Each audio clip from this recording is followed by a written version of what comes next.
Unified 911, anong matutulong namin sa'yo? Anya ti maitulong miken ka po. Anong may tatabang ko sa Unsay imo? akong ikatabang nimo? Ngini makadabang na misal ka no.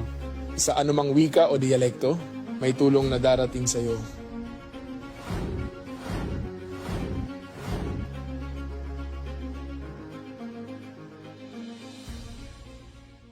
Lilingkod sa bawat Pilipino at magbibigay ng tamang impormasyon para sa tahimik at maayos na Pilipinas. Police News Network, alagad ng batas, tagapagtaguyod ng balitang pulis, sandigan ng mamamayan, patnubay ng katotohanan.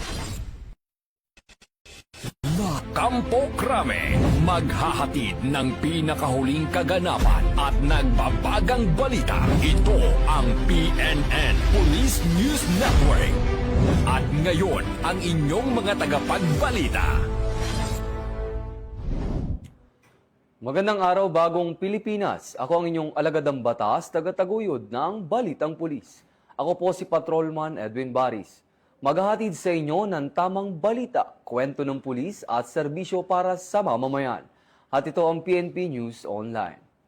Ang pangunahing balita ng Police News Network, alagadang batas, tagataguyod ng Balitang Pulis.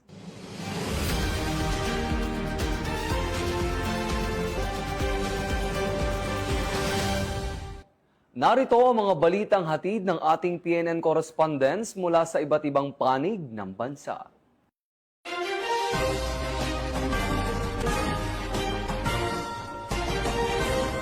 Arestado ang isang truck driver matapos mahulihan ng 1.2 milyong halaga ng hinihinalang smuggled na sigarilyo sa checkpoint operation sa Barangay Pamutulon, Kalilangan, Bukidnon noong Abril 14, 2026.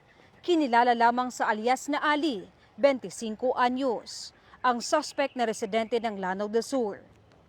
Pinara ng pulisya ang isang photon truck sa Regional Border Control Point matapos makatanggap ng impormasyon na may kargang kontrabando. Nang inspeksyonin ang sasakyan, nadiskubre ang mga sigarilyong nakatago sa loob. Nabigong magpakita ng kaukulang dokumento ang driver at inaming smuggled ang kargamento. Dahilan upang siya ay agad na arestuhin. Nakumpiska sa operasyon ang 30 kahon ng Commando White cigarettes na may tinatayang halagang 1.2 milyon pesos. Kasalukuyang nasa kustudiya na ng Kalilangan Municipal Station ang suspect para sa kaukulang disposisyon. Habang ang mga nakumpiskang sigarilyo at sasakyan ay nakatakdang i-turnover sa Bureau of Customs. Mula dito sa inyong higalang pulis, Regional Office 10 Public Information Office. Ako ang inyong PNN correspondent, Patrolwoman Jane Rose Bohol, alagad ng batas, tagataguyod ng Balitang Pulis.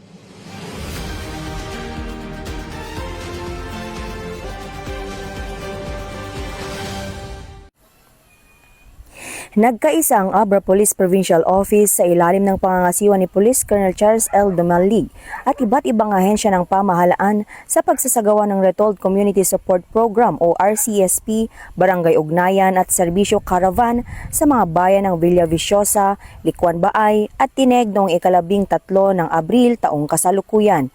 Ang nasabing aktibidad ay pinangunahan ng Department of the Interior and Local Government, katuwang ang mga lokal na pamahalaan ng Villaviciosa, Licuan Baay at Tineg kasama ang iba't ibang ahensya tulad ng DOH, DA, DENR, DPWH, BFP, RHU, MDRRMO, MLGOO at Philippine Army bilang bahagi ng patuloy na paghahatid ng serbisyo publiko at pagpapaigting ng ugnayan sa komunidad.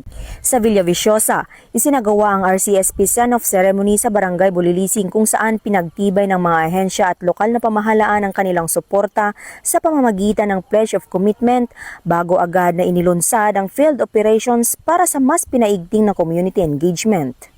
Samantala sa Tineg, patuloy na pinamalas ng Abra PNP ang kanilang dedikasyon sa paglilingkod sa komunidad sa pagkikiisa ng mga tauhan ng Abra PPO sa pangunguna ni Police Major Francisco Oben, Chief Picadu, mga lokal na opisyal kung saan nagatid ng iba't ibang serbisyo tulad ng medical mission at libreng gupit. Sinundan ito ng ugnayan sa barangay na nagsilbing plataporma upang talakayin ang mga pangunahing pangangailangan at prioridad na proyekto ng komunidad. Sa bayan ng Likuan Baay, isinagawa ang Barangay Ugnayan Serbisyo Caravan at Barangay Development Planning sa Barangay Bulbulala at Barangay Bunglo kung saan aktibong nagkilahok ang mga residente sa pagpaplano para sa kaunlaran habang direktang nakatanggap ng serbisyong pampubliko. Ang matagumpay na pagsasagawa ng mga programa ay patunay ng matibay na ugnayan ng mga ahensya sa ilalim ng whole of the government approach na naglalayong mailapit ang serbisyo ng pamahalaan, mapalakas ang partisipasyon ng komunidad at maisulong ang kapayapaan at kaunlaran sa mga liblib at malalayong lugar ng probinsya. Mula dito sa Abra Police Provincial Office, ako po ang inyong PNN correspondent, Patrolwoman Maria Ella Garcia, alagad ng batas, tagataguyod ng Balitang Pulis.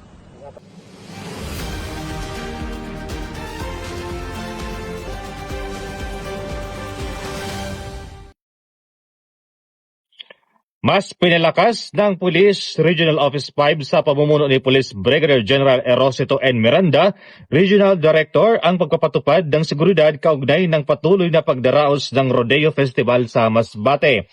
Bilang bahagi ng pinigting na hakbang, nakipag-ugnayan ang Philippine National Police sa iba't ibang stakeholder sektor upang magsilbing force multipliers sa pagpapanatili ng kaayusan at kapayapaan sa lugar. Kabilang dito ang pagkipagtulungan sa mga lokal na pamahalaan, volunteer groups at iba pang katuwang sa seguridad. Ayon sa Pro5, ang hakbang na ito ay nakaangkla sa Philippine National Police Focused Agenda, particular sa ilalim ng Enhanced Managing Police Operation Framework na naglalayong mas mapahusay ang police visibility, responsiveness at crime prevention measures. Tiniyak naman ng Pro5 na manatiling alerto ang kanilang mga tauhan sa buong panahon ng selebrasyon upang masiguro ang kaligtasan ng mga residente at turista na dumadalo sa nasabing festival. Sa huli, muling iginiit ng pamunuan ng Pro5 ang kanilang matibay na pangako na panatiling ligtas, maayos at mapayapa ang pagdiriwang ng Rodeo Festival para sa kapakanan ng lahat. Mula dito sa Bicol Region, ako po si Police Staff Sergeant Bert Polito P. Lubintino Jr. Nag-uulat para sa Police News Network at ito ang bagong PNP para sa bagong Pilipinas. Serbisyong mabilis, tapat at nararamdaman.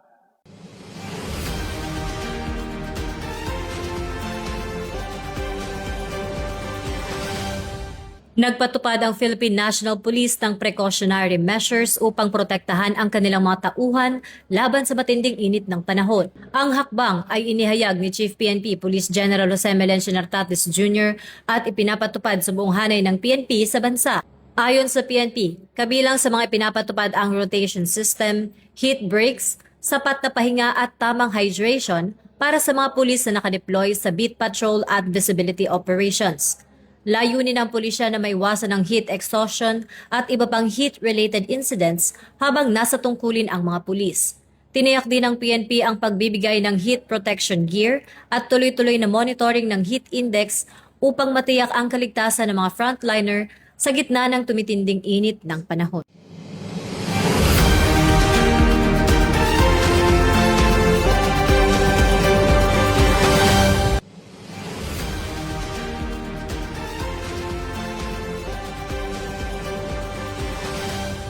Nakiisa ang Police Community Affairs and Development Group ng Philippine National Police sa isinagawang National Consultation on Women in Non-Traditional Occupations na layuning isulong ang mas malawak na partisipasyon ng kababaihan sa iba't ibang larangan tulad ng law enforcement, ICT, STEM, military at iba pa.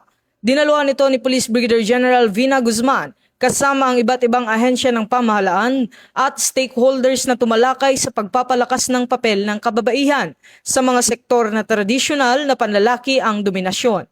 Binigyang kulay din ito ni Honorable Ermelita Valdevilla, Chairperson ng Philippine Commission on Women, na siyang nagbigay ng inspirational message. Ayon sa programa, tampok ang mga diskusyon at sharing ng mga women leaders mula sa hudikatura, ehekutibo, law enforcement at iba pang industriya bilang suporta sa advokasiyang Let Women Thrive at You Are Strong. Layunin ng aktibidad na palawakin ang oportunidad at suportahan ang gender equality sa non-traditional occupation sa bansa. Ito ang bagong PNP para sa bagong Pilipinas, serbisyong mabilis, tapat at nararamdaman.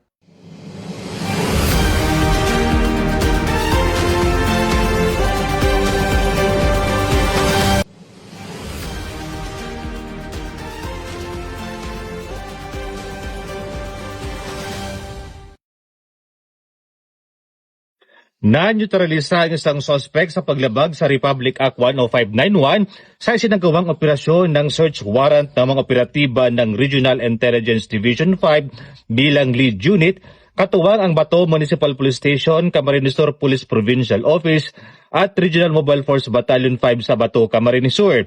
Isinagawa ng pinagsanib na puwersa ang pagpapatupad ng isang legal na search warrant para sa paglabag sa Republic Act 10591 o ang Comprehensive Firearms and Ammunition Regulation Act nang tumanggi ang sospek na papasukin ang mga otoridad at sa halip ay nagpapatok ng baril laban sa papalapit ng mga alagad ng batas. Dahil sa agarang banta sa kanilang buhay, napilitan ang mga operatiba na gumamit ng kinakailangan at naayon na puwersa na humantong sa armadong inkwentro. Sa palitan ng putok, tinamaan ng bala ang sospek sa itaas na bahagi ng kanyang katawan na naging sanhi ng kanyang pagkakaneutralisa. Na-recover sa pinangyarihan ang isang unit ng kalibre 45 na baril na pinaniniwala ang ginamit ng sospek sa naturang enkwentro. Kinilala ang sospek sa alias na Nestor, nasa 60 gulang at residente ng Bato, Camarines Sur. Pinuri ni Police Brigadier General Erosito N. Miranda, Regional Director ng Pro-5 ang mga operatiba sa kanilang mabilis at maayos na koordinadong pagtugon. Nanatiling matatag ang Pro-5 sa pagpapaigting ng mga operasyong nakabatay sa intelligence at koordinasyon laban sa kriminalidad na naglayong husugpuin ang iligal na aktibidad, inyutralisa ang mga banta sa kaligtasan ng publiko at higit pang patatagin ang kapayapaan at kaayusan sa rehiyong Bicol. Mula dito sa Legazpi City, Albay, ako po si Police Staff Sergeant Mark Culito P. Lubindino Jr. Nag-uulat para sa Police News Network at ito ang bagong PNP para sa bagong Pilipinas, serbisyong mabilis, tapat at nararamdaman.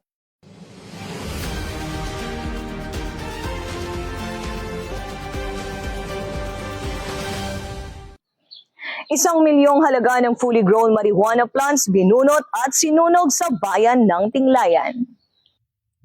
Bilang resulta sa mas pinaigting na kumpanya laban sa iligal na droga, umabot sa 1 milyon na halaga ng fully grown marijuana plants ang nadiskubre ng mga kapulisan sa isinagawang marijuana eradication sa barangay Ngibat na matatagpuan sa bayan ng Tinglayan noong 14 ng Abril taong kasalukuyan.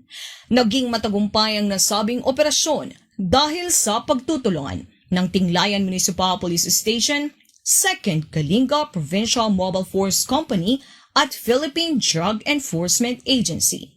Ang mga marihuana ay naidokumento, binunot at sinunog sa mismong lugar.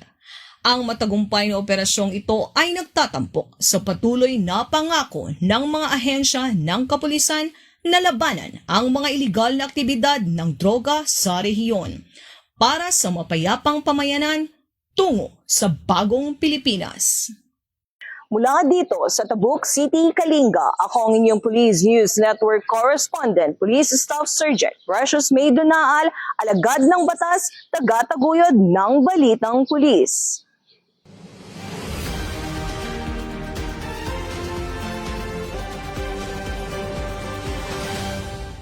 Sa ngalan ng pamunuan ng Philippine National Police sa pangunguna ni Chief PNP Police General Jose Melencio Nartates Jr. at sa pamumuno ni President Ferdinand Bongbong Marcos Jr., kami ay maglilingkod sa bawat Pilipino at magbibigay ng tama at balanseng balita. Mula rito sa tanggapan ng tagapag-ugnay ng pambansang pulisya, kami ang inyong alagad ng batas, tagataguyod ng balitang pulis. Ako ang inyong tagapag-ugnay, Patrolman Edwin Baris. Maghahatid ng tamang balita, kwento ng pulis at serbisyo para sa mamamayan. At ito ang PNP News Online. At ito ang bagong PNP para sa bagong Pilipinas. Serbisyong mabilis, tapat at nararamdaman.